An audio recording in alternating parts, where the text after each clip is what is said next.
La circonstance qui nous réunit aujourd'hui représente un jalon essentiel dans la longue marche vers l'inclusion financière dans le pays.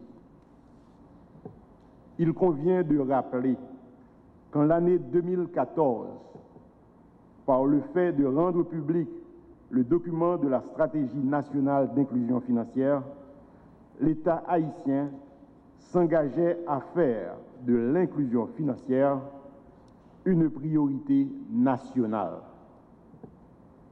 Depuis lors, aucun effort n'a été ménagé afin de mener ce grand projet sans désemparer, en collaboration avec des partenaires clés, tant qu'internes qu'externes, et avec une conviction qui nous vaut de nous réunir productivement aujourd'hui.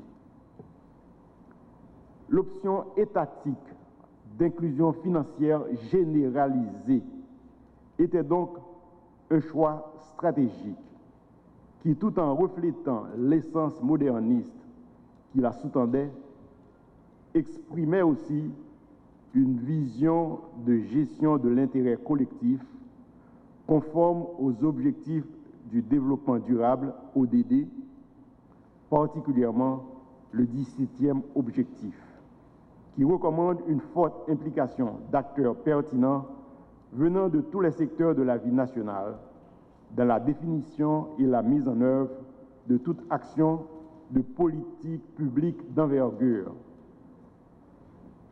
C'est précisément la démarche qui a été observée tant pour le déploiement de la stratégie nationale d'inclusion financière que pour la mise en place de la commission présidentielle de prise en charge. Plusieurs secteurs et parties prenantes ont été invités à contribuer à la conception d'une stratégie intégrée et réaliste d'inclusion, ainsi qu'à la constitution d'un organe central de gestion doté de l'expérience et de la compétence nécessaires. Parmi ces secteurs, citons le secteur financier, constitué des banques, des institutions de microfinance, des coopératives d'épargne et de crédit, des sociétés financières de développement.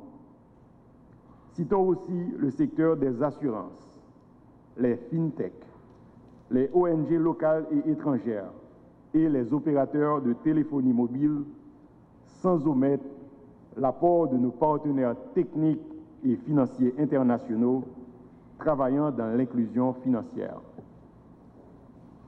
La Commission présidentielle pour l'inclusion financière est donc prête à assumer formellement son importante charge.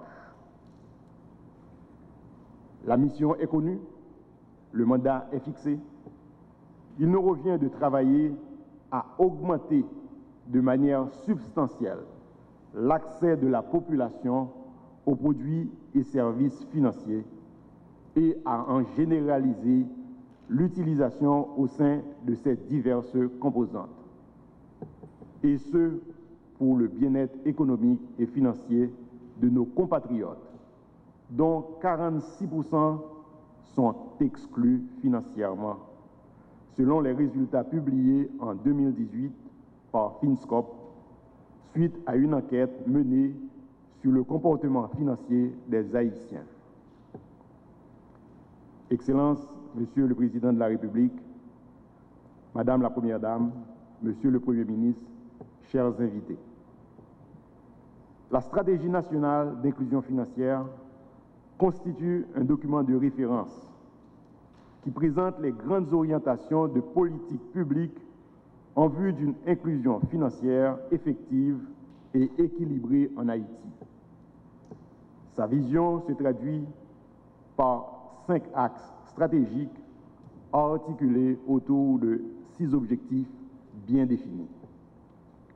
Cette stratégie nationale se fonde sur un plan d'action qui prévoit les voies et moyens devant améliorer l'accès aux services financiers au bénéfice de 7,6 millions d'adultes haïtiens, c'est-à-dire nos citoyens âgés de 15 ans et plus.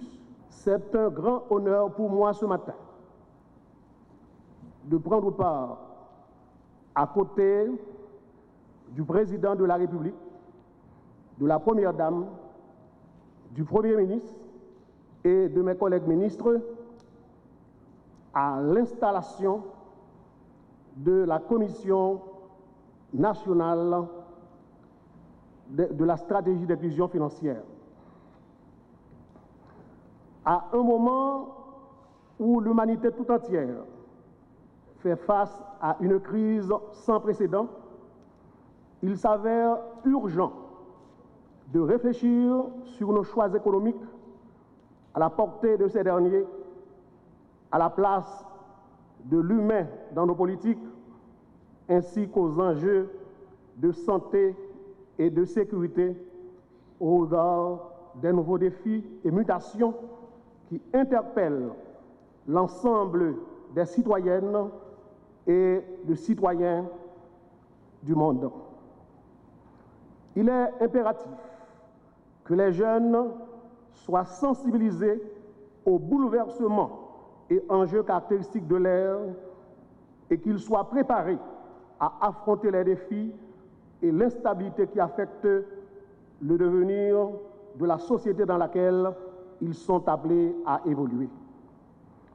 C'est dans cet esprit que des discussions sont menées depuis plusieurs années dans la perspective de promouvoir l'éducation financière des Haïtiens et des Haïtiennes, avec un accent particulier sur les jeunes et les groupes jugés vulnérables de la population. C'est avec un pile satisfaction que m'a installé le comité sur stratégie nationale pour l'inclusion financière. Si moi choisi dans le contexte crise sanitaire COVID-19 là, installer le comité ça, c'est parce que il correspond à deux nos plus grosses préoccupations. Première, c'est permettre à la majorité des entrepreneurs qui ont besoin de développer business, surtout si là, qui dans le secteur agricole, là, il y a accès pour rejoindre service, tant que crédit et assurance pour protéger les récoltes. Moi, j'ai ça, il y a 21 ans. L'MT prend une décision pour monter un projet dans le Nord-Ouest. Puis, gros dilemme que la banque qui t'a prêté comme la terrain, pas de compagnie d'assurance qui veut assurer le business là en dehors. Je dis à mon président, son seul choix mien. Il faut me faire mon la ville avec mon en dehors faire yon. Et c'est raison ça. Dans la stratégie inclusion financière, ça, l'important pour la stratégie, ça, il y a une vision sur 27 750 km² pays.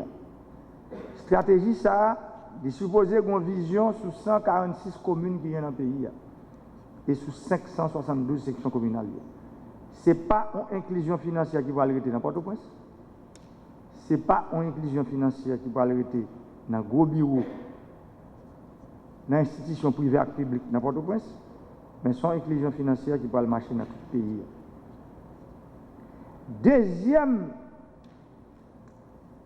préoccupation, c'est que j'arrête à toute politique publique qui est capable de combattre le chômage, croître l'insécurité alimentaire, soutenir la création de richesse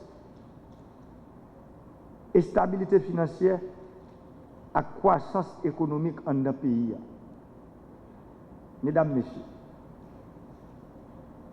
bail financement à l'entreprise rurale, bail financement à le secteur agricole là, c'est un moyen qui est plus durable pour nous réduire la misère en un pays.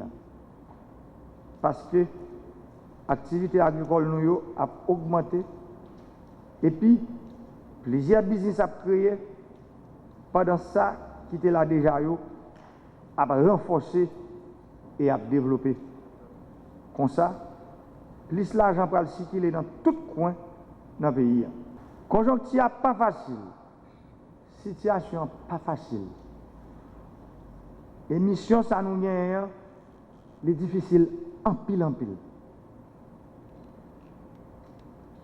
Mais compétences nous, expertise nous, intérêt à nous montrer pour aider le pays à avancer, façon nous travailler, détermination nous, et puis souci nous pour yon faciliter le travail l'autre, témoigner en faveur de nous.